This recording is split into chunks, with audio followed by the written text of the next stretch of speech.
नमस्कार। आज हम जेम्स क्लियर की बहुत ही मशहूर किताब एटॉमिक हैबिट्स, या जिसे हिंदी में परमाणु आदतें कह सकते हैं, उस पर गहराई से बात करेंगे। हाँ, ये किताब असल में इस बारे में है कि कैसे छोटी छोटी रोज की आदतें मिलकर कितना बड़ा असर डाल सकती हैं। बिल्कुल। और जो सबसे पहला और शायद सबसे चौंकाने वाला आइडिया है, वो ये कि आपको बड़े बदलाव के लिए कोई बहुत बड़े कदम उठाने की जरूरत नहीं है। सही। वो कहते हैं कि अगर आप रोज सिर्फ 1% बेहतर होते हैं तो साल के आखिर तक आप लगभग 37 गुना बेहतर हो सकते हैं। 37 गुना? ये सुनने में तो मतलब यकीन करना मुश्किल है। हाँ, पर ये कंपाउंडिंग का जादू है। जैसे पैसा कंपाउंड होता है, वैसे आदतें भी। पर किताब में एक और थोड़ी अलग सी बात कही गई है कि आप अपने लक्ष्यों के स्तर तक नहीं उठते, बल्कि आप अपने सिस्टम के स्तर तक गिरते हैं।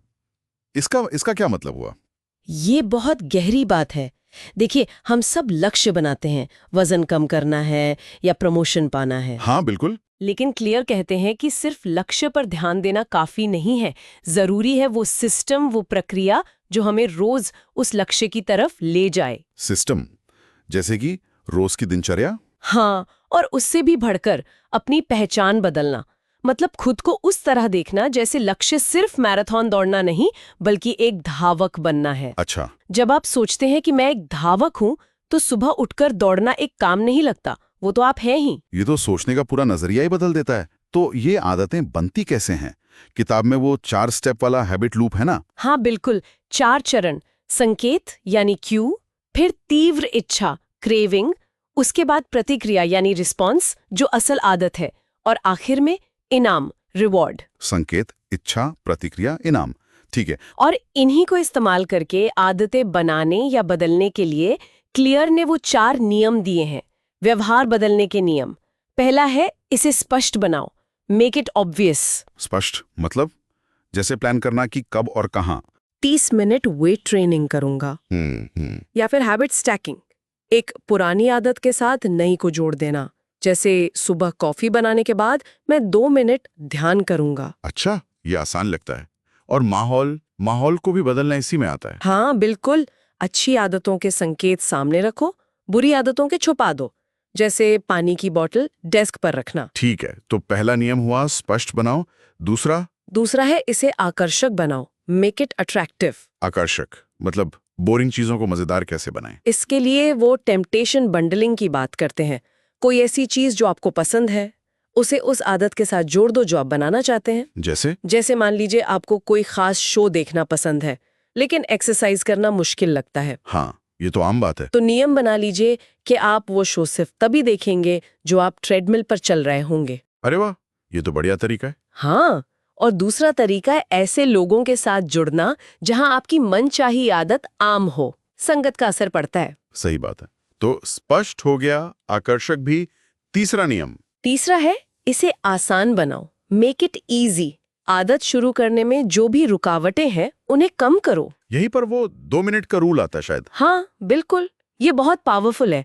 कोई भी नई आदत हो, उसे सिर्फ 2 मिनट के वर्जन से शुरू करो। रोज 1 घंटा किताब पढ़नी है, ये बहुत बड़ा लगता है, मुश्किल है। तो शुरू करो, रोज रात को सोने से पहले 1 पन्ना पढ़ूंगा। बस शुरू करना आसान हो जाता है। एक बार शुरू हो जाए तो शायद ज्यादा देर तक करना आसान हो जाता है। बिल्कुल, मोमेंटम बन जाता है। रुकावटें कम करना भी इसी में है, जैसे जिम जाने के कपड़े रात को ही निकाल कर रख लेना। ठीक है। स्पष्ट, आकर्षक, आसान। अब चौथा और आखिरी नियम। चौथा है, इसे संतोषजनक बनाओ, मेक इट सैटिस्फाइंग।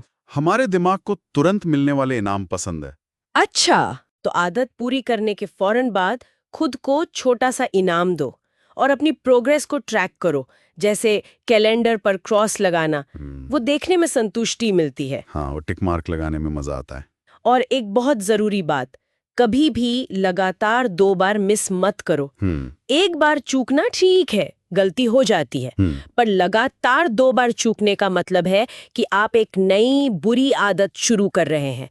तो जल्दी से वापस ट्रैक पर आना जरूरी है। और बुरी आदतों को तोड़ने के लिए इन्हीं चारों नियमों को उल्टा कर देना है। एकदम, अदृश्य बनाओ, अनाकर्षक बनाओ, कठिन बनाओ और असंतोषजनक बनाओ। ठीक है, ये 2 गए नियम।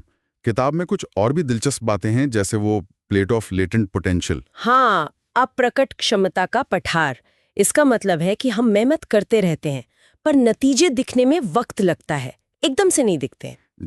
जैसे बर्फ पिघलने में होता है, तापमान बढ़ता रहता है, -4, -3, -2, कुछ नहीं होता। फिर जैसे 0 डिग्री से ऊपर जाता है, फट से पिघलना शुरू हो जाता है। आदतों का असर भी ऐसे ही जमा होता है और फिर अचानक दिखता है। वाह, ये जानना जरूरी है, वरना लोग शायद बीच में ही हार मान लें। बिल्कुल। और एक गोल्डीलॉक्स रूल भी है। हाँ, वो क्या है? वो ये कि हम उन कामों में सबसे ज्यादा टिकते हैं जो न तो बहुत आसान हो और न ही बहुत मुश्किल। मतलब चुनौती सही होनी चाहिए, मैनेजेबल डिफिकल्टी। दिलचस्प। और वो ब्रिटिश साइकिलिंग टीम वाला उदाहरण? हाँ, वो कमाल का उदाहरण है। उन्होंने बस हर छोटी चीज में 1% सुधार पर ध्यान दिया।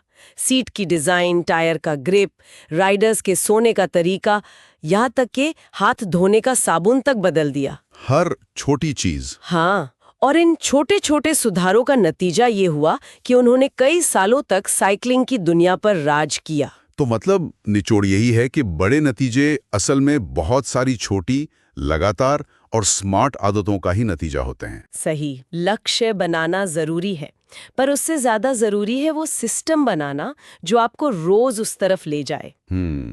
ये किताब वाकई बहुत प्रैक्टिकल लगती है। ऐसा लगता है इसे कोई भी इस्तेमाल कर सकता है। हाँ, ये इसकी खूबसूरती है। ये मनोविज्ञान पर आधारित है, लेकिन इसे समझना और लागू करना आसान है, चाहे सेहत हो, काम हो, रिश्ते हो, हर जगह। और जैसा किताब कहती है बार बार कि आप अपने लक्ष्यों के स्तर तक नहीं उठते, आप अपने सिस्टम के स्तर तक गिरते हैं।